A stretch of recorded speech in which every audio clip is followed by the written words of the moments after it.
Bendiciones a vuestras vidas y muchas gracias por su fiel audiencia a este ministerio de TRM y este segmento Se oye el clamor en Buenos Días USA.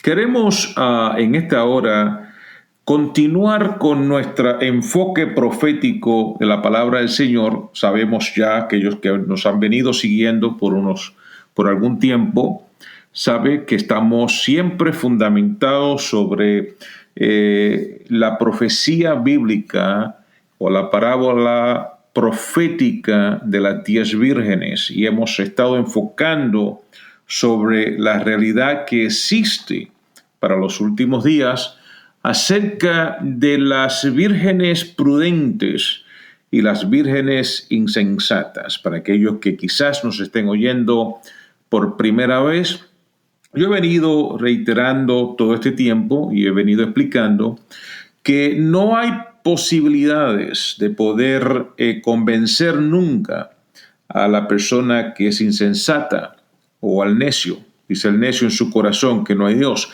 Y la palabra de Dios nos enseña, especialmente en el libro de Proverbios, en un número de explicaciones e instrucciones que nos enseña la palabra del Señor, de que nosotros no podemos estarle tratando de corregir al necio, porque sería perder el tiempo. Así que solamente el sabio puede ser corregido, el prudente puede ser corregido. Todos en algún momento somos simples. ¿Por qué simples? Porque nos falta entendimiento y queremos crecer en el conocimiento y en el entendimiento, especialmente del reino de Dios y de la palabra de Dios y de las verdades y principios de la palabra. Pero no todo el mundo va a aprender, no todo el mundo va a entender, no todo el mundo va a comprender, no todo el mundo va a aceptar.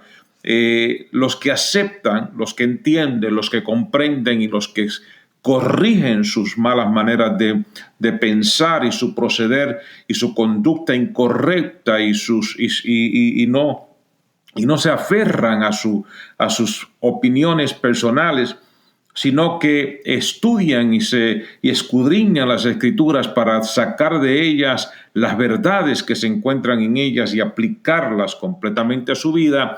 Estas personas son las personas prudentes, estas son las que tienen luz en sus lámparas y pueden utilizar ese discernimiento que viene solamente de parte de Dios y de su Santo Espíritu para entender las cosas de la vida y del reino, las cosas de Dios y las cosas de nuestro Señor Jesucristo, las cosas que eran, que son y han de ser, como nos dice la palabra del Señor en el libro de Apocalipsis. En la semana pasada, en los 20 minutos que estuvimos hablando acerca de la primera iglesia, de las 7 iglesias del Apocalipsis, y cómo nosotros podemos enfocar en estas iglesias y descubrir en ellas aquellos que son insensatos y aquellos que son prudentes. Y para los insensatos, el Señor Jesucristo tiene una condenación, pero para los que son prudentes, sabios y conocen y entienden y entran a entender y a discernir correctamente la palabra del Señor y a vivir de acuerdo a ella y alinearse a esa palabra, entonces el Señor Jesucristo tiene para ustedes y para ellos, tiene un elogio y quiere decirles, sigan hacia adelante, no paren, no cambien, no dejen de ser como son y vivan la sana doctrina, sufran la sana doctrina. En el día de hoy vamos a considerar la segunda iglesia de las 7 iglesias del Apocalipsis. Y la segunda iglesia es un mensaje que se le escribe a la iglesia de Esmirna. Dice el mensaje a Esmirna. Y vamos a leer un poco aquí en el versículo 8 del capítulo 2 de Apocalipsis, libro de Revelación, escrito por el apóstol Juan. Y dice la palabra del Señor en el nombre de nuestro Señor Jesucristo. Dice, y escribe al ángel de la iglesia en Esmirna. Y aquí queremos explicar inmediatamente que cuando se está hablando del ángel de la iglesia, está hablando del mensajero, y nosotros entendemos teológicamente que está hablando o del obispo, escríbele al obispo o escríbele al pastor de la iglesia de Esmirna. Y dice esto: el primero y el postrero, el que estuvo muerto y vivió, dice esto. Es una referencia, es una identificación de la persona de nuestro Señor Jesucristo. Él es el primero, Él es el último. En una parte en el libro de Isaías, precisamente Isaías 44:6 dice así: así dice Jehová, Rey de Israel y su Redentor. ¿Quién es el Redentor? Jesucristo, dice Jehová de los ejércitos.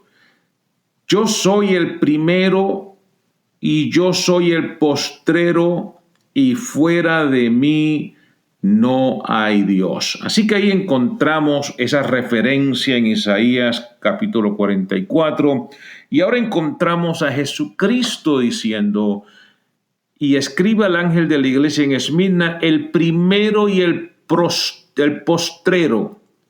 Ahí está hablando de que Jesucristo, fuera de Él no hay otro Dios. Él es el primero y Él es el último.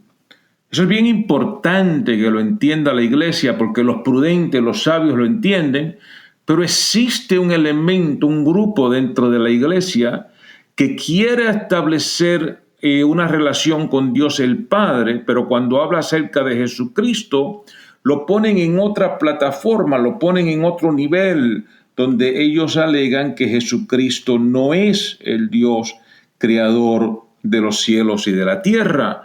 Sin embargo, es el mismo Juan el que escribe el libro de Revelación, en el que en el libro en su evangelio, en el evangelio de Juan, establece que Jesucristo está en el principio, y que fuera de Jesucristo nada de lo que ha sido creado sin él.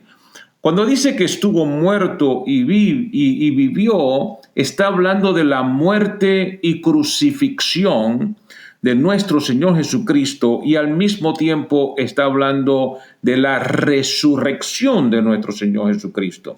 Y queremos establecer claramente que sin la resurrección de Jesucristo, su muerte de cruz hubiese alcanzado y logrado absolutamente nada, porque la muerte de Cristo hubiese terminado con todo si Jesucristo no hubiese resucitado entre los muertos. Pero la resurrección de Jesucristo entre los muertos, y la evidencia de una tumba vacía, y la evidencia es histórica, y la evidencia de todos los testigos oculares acerca de la resurrección de Jesucristo, nos deja establecido de que nosotros no estamos sirviendo a un Cristo que está muerto, sino a uno que está vivo, y este que está vivo está hablándole y le está escribiendo a la iglesia de Esmirna.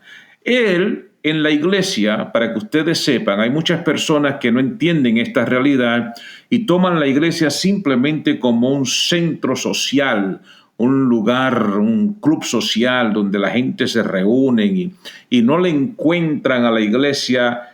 No encuentran en la iglesia la parte más importante de su esencia y de su existencia orgánica, que es la realidad de que Jesucristo opera y vive y existe dentro de la iglesia, porque la iglesia es el templo del Espíritu Santo de Dios, y Él opera y vive y existe. Él nos vela, Él cuida de nosotros, pero Él está al tanto de lo que está pasando en cada una de nuestras vidas. Así que si hay alguna persona que insensatamente cree que está escondido de Dios, y que Dios en ningún momento está viendo qué es lo que está haciendo, cuál es su conducta, cuáles son sus pensamientos, en qué clase de manera está pensando, qué cosas está haciendo, cuáles son las intenciones y propósitos por las que usted está dentro de la iglesia, déjeme darle la mala noticia. Si usted es un insensato, eso no es cierto. Dios conoce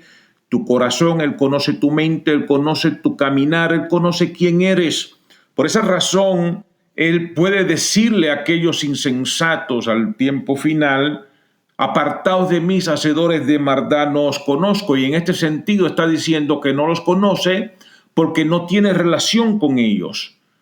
Solamente Él tiene relación con aquellos que lo conocen a Él y que Él los conoce a ellos. Así que Jesucristo está íntimamente relacionado con su iglesia y Él sabe lo que está sufriendo y lo que está pasando la iglesia a través de los tiempos. Dice: yo conozco tus obras y tu tribulación y tu pobreza. Y entre paréntesis dice: pero tú eres rico. Es interesante.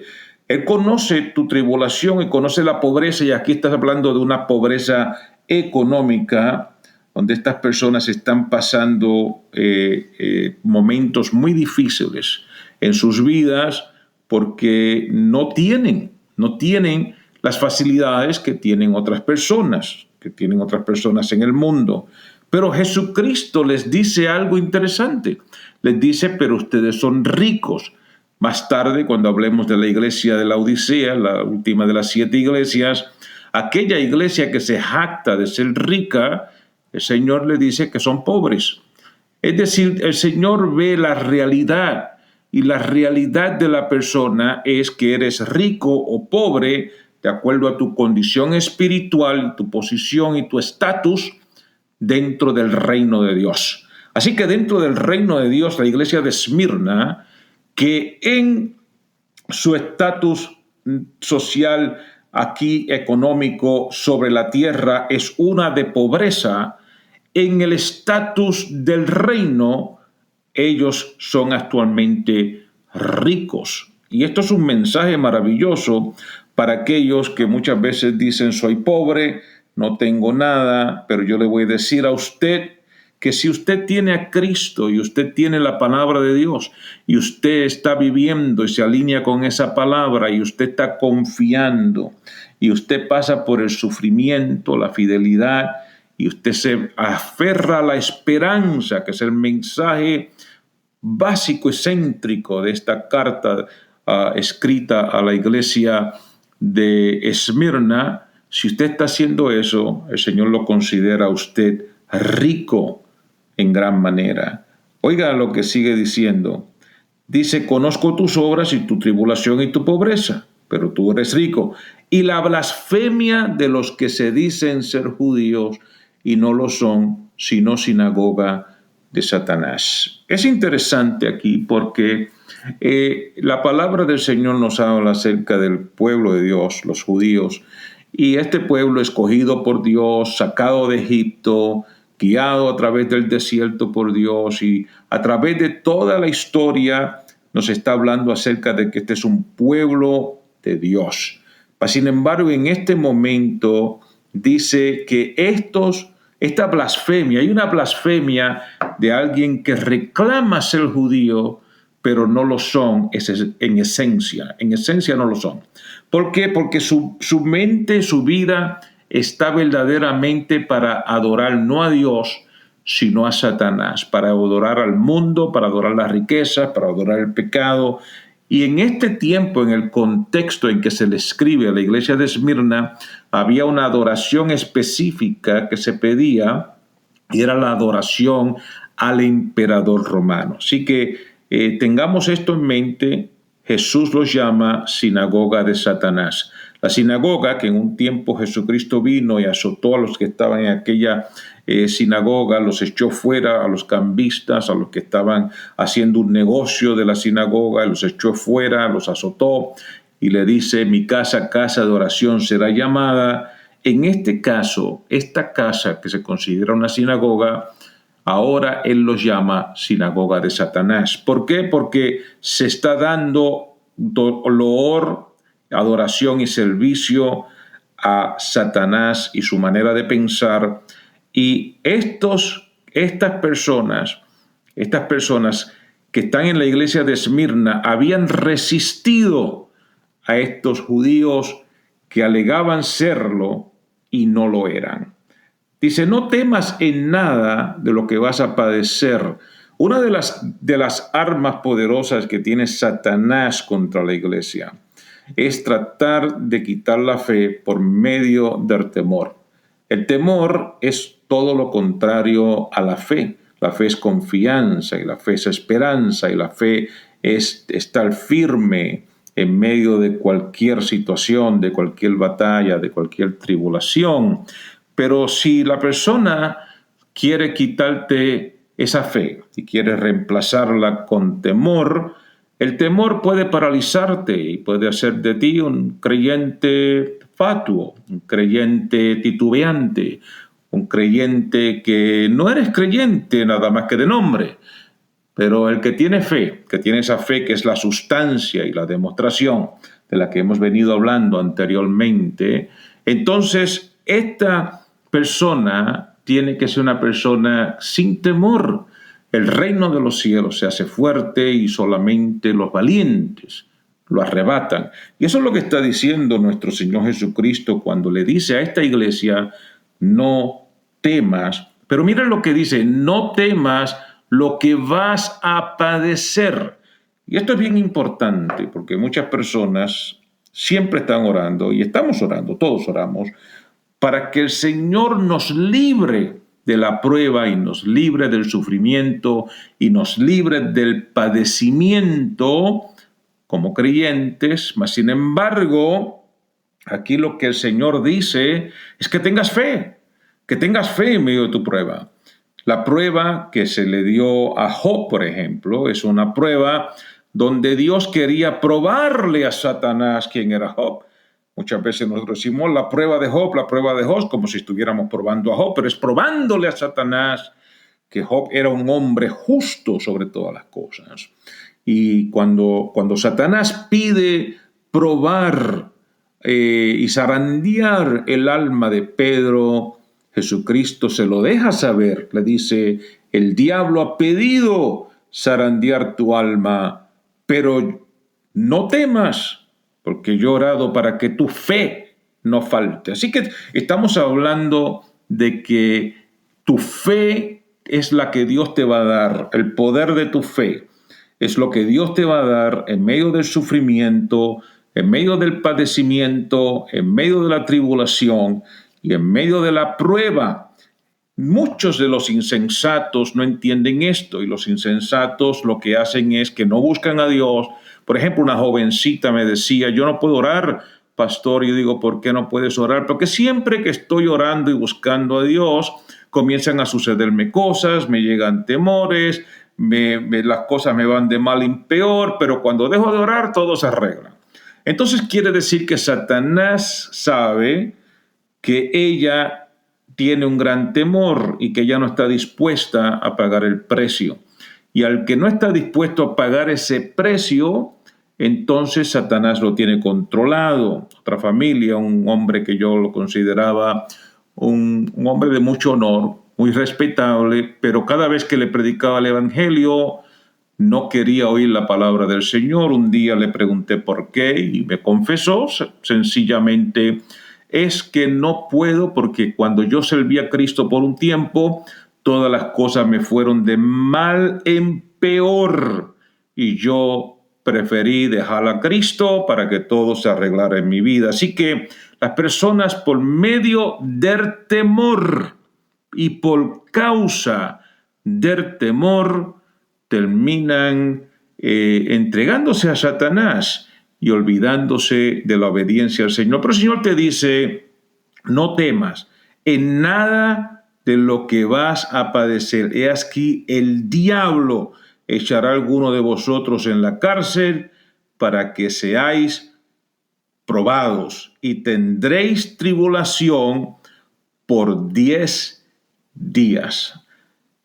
Muy buena la palabra, pero vamos a terminar aquí. Vamos a continuar con esta palabra y con esta iglesia de Esmirna porque hay bastante tema de qué hablar, específicamente acerca de la prudencia y la sabiduría de estas personas. Queremos hablar en el próximo segmento, queremos continuar acerca de la promesa de Dios para la vida de aquellos que son fieles, como la iglesia de Esmirna, que se le pide que sea fiel y que sea fiel hasta la muerte. Así que Dios te bendiga, Dios te guarde.